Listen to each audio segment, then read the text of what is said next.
Hai anak-anak, selamat pagi, shalom. Sebelum kita memulai pembelajaran hari ini, kita berdoa menurut agama dan keyakinan kita masing-masing. Berdoa dimulai. Berdoa selesai. Nah anak-anak, sekarang kita masuk pada pertemuan yang ketiga, yaitu sistem pernapasan pada manusia. Dengan tujuan pembelajaran yang pertama, yaitu menjelaskan pengertian pernapasan dan respirasi. Yang kedua, yaitu menganalisis faktor yang mempengaruhi frekuensi pernapasan manusia. Dan yang ketiga, menganalisis keterkaitan antara struktur dan fungsi organ pernapasan manusia. Dan yang keempat, yaitu mengidentifikasi mekanisme pernapasan dada dan pernapasan perut. Nah anak-anak, perhatikan gambar di atas. Gambar tersebut menunjukkan seseorang sedang menyelam. Nah, penyelam tersebut bernapas menggunakan alat bantu pernapasan khusus. Alat tersebut dilengkapi dengan tabung oksigen sehingga penyelam tetap mendapatkan oksigen untuk bernapas. Nah, anak-anak, salah satu ciri manusia sebagai makhluk hidup adalah bernapas. Bernapas adalah proses memasukkan oksigen ke dalam tubuh serta mengeluarkan karbon dioksida dan uap air dari tubuh. Kemudian proses tersebut melibatkan organ-organ pernapasan. Nah, organ apa saja yang menyusun sistem pernapasan?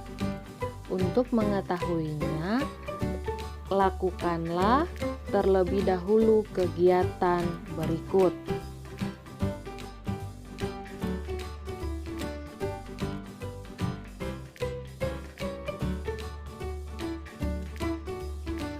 Selanjutnya, setelah kalian melakukan kegiatan tersebut, tentunya kalian telah mengetahui organ-organ yang menyusun organ pernapasan pada manusia. Nah, organ-organ tersebut saling bekerja sama dalam proses bernapas, sehingga disebut sistem pernapasan. Untuk memahami lebih rinci mengenai organ-organ penyusun sistem pernapasan pada manusia, maka simaklah penjelasannya sebagai berikut.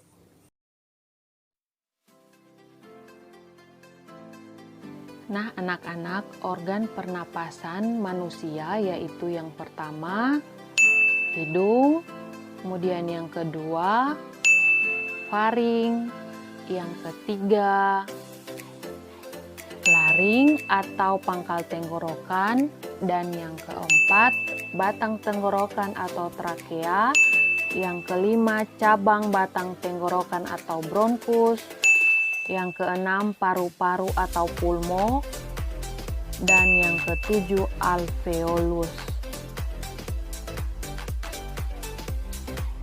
Nah, anak-anak, kita mulai dari organ pernapasan yang pertama, yaitu A. Rongga hidung atau cavum nasialis. Nah, hidung merupakan saluran pernapasan yang langsung terhubung dengan udara luar. Kemudian, hidung tersusun atas tulang rawan dan memiliki 2 buah rongga dengan 1 buah sekat. Hidung manusia memiliki keistimewaan, yaitu memiliki rambut-rambut di dalam rongganya yang berfungsi untuk menyaring udara pernapasan. Hidung memiliki selaput lendir yang disebut dengan mukosa yang berfungsi untuk menghangatkan dan melembabkan udara pernapasan agar sesuai dengan kondisi suhu dalam tubuh. Kemudian, lendir ini juga mengandung leukosit sehingga dapat membunuh kuman-kuman yang masuk bersama udara pernapasan.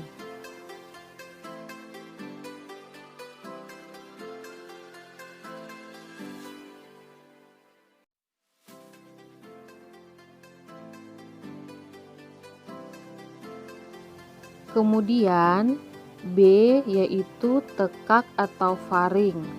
Faring terletak di belakang rongga hidung dan mulut. Panjang faring orang dewasa kurang lebih 4 cm. Kemudian faring tersusun atas otot lurik yang dilapisi membran mukosa.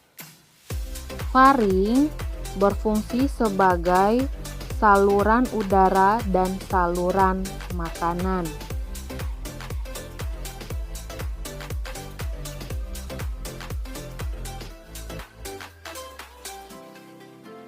Selanjutnya, pangkal tenggorokan atau laring. Laring terletak pada bagian belakang faring. Pada laring terdapat sebuah katup yang disebut dengan epiglotis. Katup ini berfungsi mengatur makanan dan udara melewati salurannya masing-masing. Nah, di dalam laring juga terdapat pita suara yang merupakan organ penghasil suara pada manusia. Udara yang melewati laring akan menggetarkan pita suara sehingga menghasilkan gelombang suara.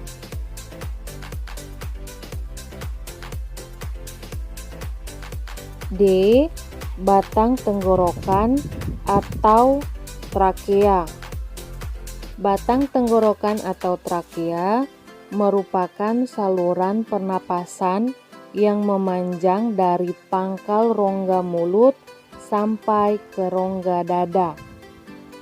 Panjang trakea orang dewasa sekitar 10 sampai 12 cm dengan diameter 2 cm. Kemudian trakea menghubungkan laring dengan bronkus. Dinding trakea merupakan gelang-gelang yang tersusun atas tulang rawan.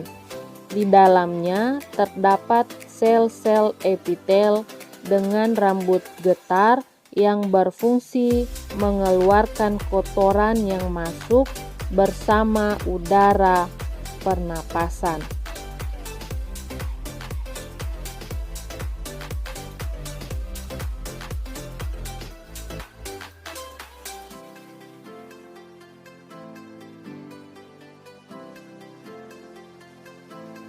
Selanjutnya C.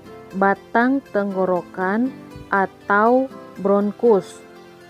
Batang tenggorokan bercabang ke kanan dan ke kiri. Nah, tiap-tiap cabang bermuara di paru-paru. Cabang batang tenggorokan disebut bronkus. Panjangnya kurang lebih 5 cm dengan diameter 11 sampai 13 mm. Bronkus kemudian bercabang lagi sebanyak 20 sampai 25 percabangan membentuk bronkiolus. Pada bagian ujung setiap cabang bronkiolus terdapat gelembung-gelembung udara yang disebut alveolus. Bronkus, bronkiolus, dan alveolus terdapat di dalam paru-paru.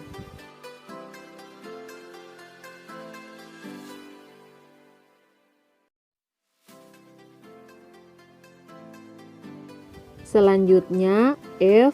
Paru-paru atau pulmo. Paru-paru terletak di dalam rongga dada dan terdiri atas dua bagian, yaitu paru-paru kanan dan paru-paru kiri. Nah, paru-paru kanan memiliki 3 gelambir yang disebut lobus, sedangkan paru-paru kiri hanya memiliki 2 gelambir. Kemudian, pada bagian luar paru-paru terdapat 2 lapisan selaput pembungkus paru-paru yang disebut pleura. Di dalam pleura terdapat cairan limfa yang berfungsi melindungi paru-paru dari gesekan ketika mengembang dan mengempis.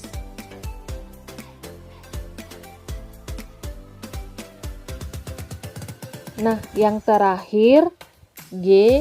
alveolus. Nah, anak-anak, paru-paru tersusun atas alveolus yang terdapat pada ujung bronkiolus.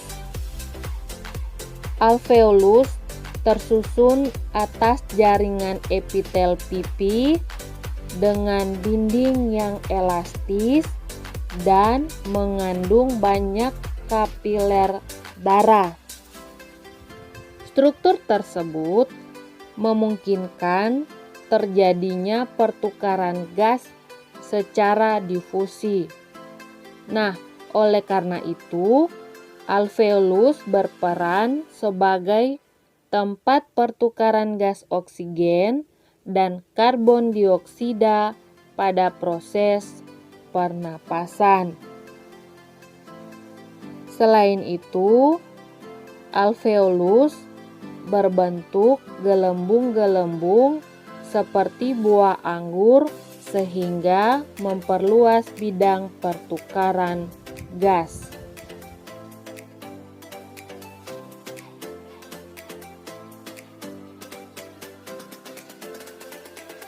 Nah, anak-anak, yang kedua yaitu mekanisme pernapasan pada manusia. Pernapasan atau pertukaran gas pada manusia berlangsung melalui 2 tahap, yaitu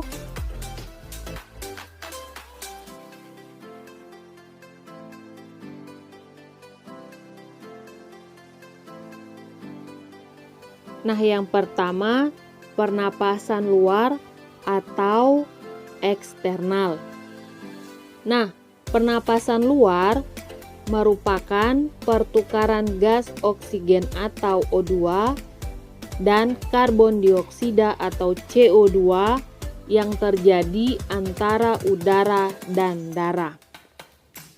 Selama pernapasan luar, di dalam paru-paru akan terjadi pertukaran gas, yaitu karbon dioksida meninggalkan darah dan oksigen masuk ke dalam darah melalui difusi.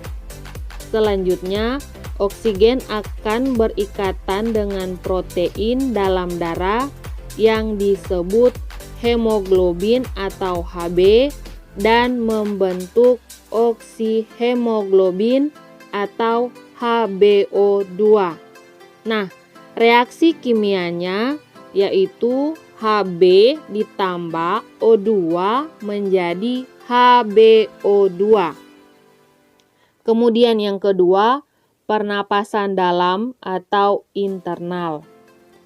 Pernapasan dalam merupakan pertukaran gas di dalam jaringan tubuh. Pada pernapasan dalam, darah masuk ke jaringan tubuh. Kemudian oksigen akan melepaskan ikatannya dengan hemoglobin dan berdifusi masuk ke cairan jaringan tubuh. Nah, reaksi kimianya yaitu HBO2 menjadi Hb ditambah O2.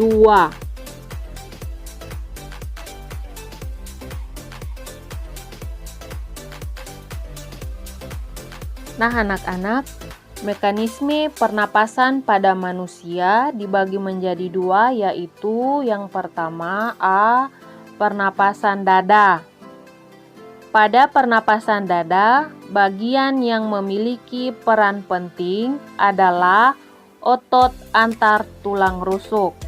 Kemudian tahapan pernapasannya yaitu yang pertama inspirasi, di mana otot antar tulang rusuk luar berkontraksi, kemudian tulang rusuk naik, volume rongga dada membesar sehingga tekanan udara dalam rongga dada kecil, dan yang terakhir udara masuk ke paru-paru.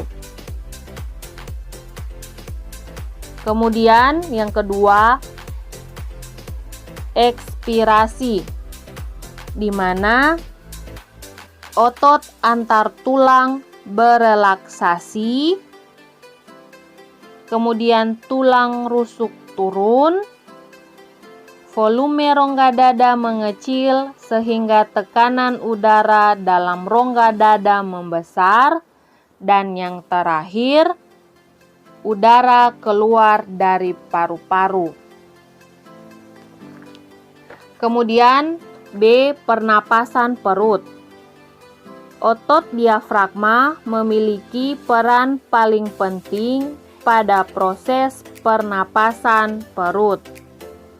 Kemudian tahapannya dapat kita lihat pada skema di bawah ini, yaitu yang pertama inspirasi, di mana otot diafragma berkontraksi, kemudian diafragma mendatar, volume rongga dada membesar, tekanan udara rongga dada lebih kecil, dan yang terakhir udara masuk ke paru-paru. Kemudian yang kedua, ekspirasi, yaitu otot diafragma berelaksasi,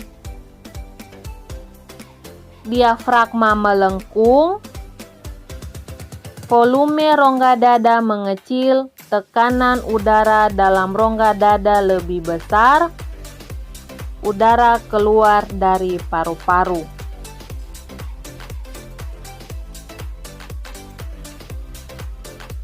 Nah, anak-anak, selanjutnya frekuensi pernapasan pada setiap orang berbeda-beda.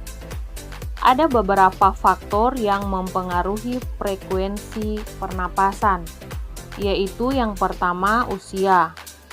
Frekuensi pernapasan anak-anak lebih banyak daripada orang dewasa.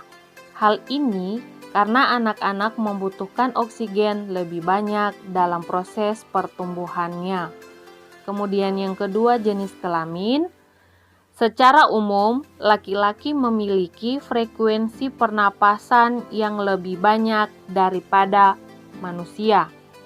Laki-laki umumnya melakukan aktivitas fisik yang lebih berat sehingga memerlukan energi yang lebih banyak. Semakin banyak energi yang diperlukan, maka semakin banyak pula oksigen yang digunakan. Kemudian yang ketiga, suhu tubuh. Suhu tubuh berhubungan dengan kebutuhan energi. Semakin tinggi suhu tubuh, kebutuhan energi akan semakin besar. Demikian pula dengan kebutuhan oksigen. Kemudian yang keempat yaitu posisi badan. Pada saat seseorang berdiri, otot berkontraksi lebih banyak. Hal ini mengakibatkan kebutuhan juga semakin banyak, sehingga oksigen juga diperlukan dalam jumlah yang lebih banyak. Untuk memenuhi kebutuhan oksigen yang banyak tersebut, maka frekuensi pernapasan akan meningkat. Lain halnya jika seseorang sedang berada pada posisi tidur. Pada posisi tersebut, oksigen yang dibutuhkan lebih sedikit sehingga frekuensi pernapasan akan turun. Kemudian yang kelima yaitu jenis kegiatan. Semakin berat aktivitas seseorang akan membutuhkan energi yang lebih banyak. Frekuensi pernapasan akan meningkat demi memenuhi kebutuhan oksigennya.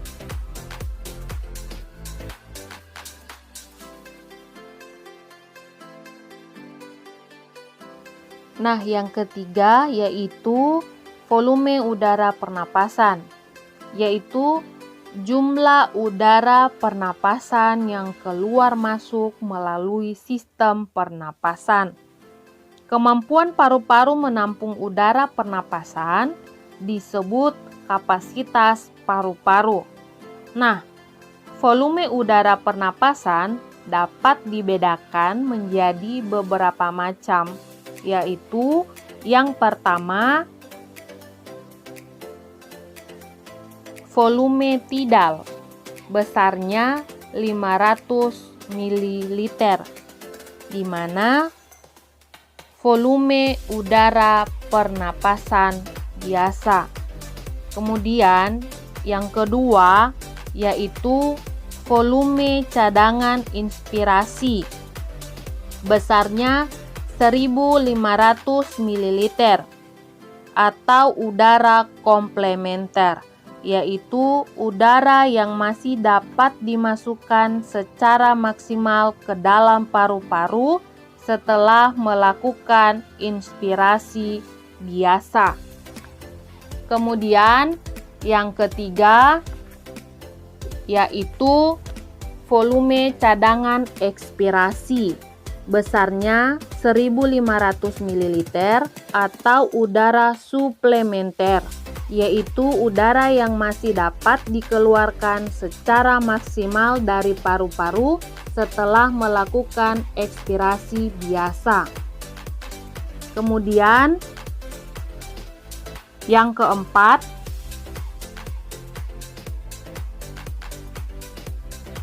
volume sisa atau volume residu, besarnya yaitu 1000 ml, di mana volume udara yang masih tersisa di paru-paru setelah melakukan ekspirasi maksimal. Nah, volume residu tidak dapat diukur secara langsung dengan spirometer karena volume residu tidak dikeluarkan dari paru-paru. Kemudian yang kelima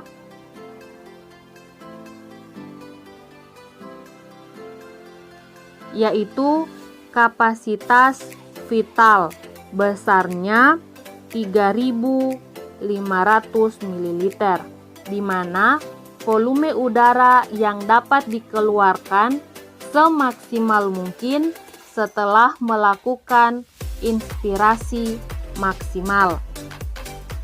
Kapasitas vital merupakan jumlah dari volume tidal ditambah volume cadangan inspirasi dan volume cadangan ekspirasi. Kemudian yang keenam, kapasitas total paru-paru, besarnya 4500 ml, di mana volume udara yang dapat ditampung oleh paru-paru semaksimal mungkin. Volume total paru-paru merupakan jumlah dari volume residu ditambah kapasitas vital. Nah, ini adalah grafik volume udara pernapasan. Nah, anak-anak, ada beberapa faktor yang mempengaruhi kapasitas paru-paru, yaitu yang pertama, jenis kelamin. Kapasitas paru-paru laki-laki lebih besar daripada perempuan. Pada umumnya, laki-laki melakukan aktivitas lebih berat daripada perempuan. Nah, oleh karena itu, laki-laki membutuhkan oksigen yang lebih banyak. Selain itu juga dipengaruhi oleh perbedaan kekuatan otot jumlah hemoglobin, dan luas permukaan tubuh antara laki-laki dan perempuan. Kemudian yang kedua yaitu usia. Semakin bertambah usia akan semakin meningkatkan kapasitas paru-paru seseorang. Yang ketiga, posisi tubuh. Pada posisi tubuh dapat mempengaruhi kapasitas paru-paru. Misalnya, kapasitas paru-paru pada saat duduk berbeda dengan kapasitas paru-paru saat berdiri. Pada posisi duduk, abdomen akan menekan diafragma sehingga paru-paru akan mengecil. Kemudian yang keempat, aktivitas. Semakin berat aktivitas tubuh akan semakin besar kapasitas paru-paru. Kemudian yang kelima yaitu tinggi dan berat badan. Ukuran tubuh mempengaruhi kapasitas paru-paru.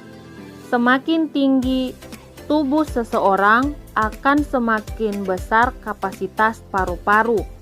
Begitu pula semakin berat badan seseorang akan semakin besar kapasitas paru-paru. Kemudian yang terakhir, pola hidup. Pola hidup dapat mempengaruhi kapasitas paru-paru.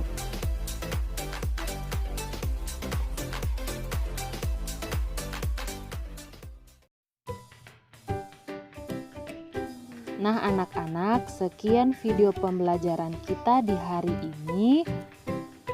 Tetap semangat belajar dan jaga kesehatan. Terima kasih.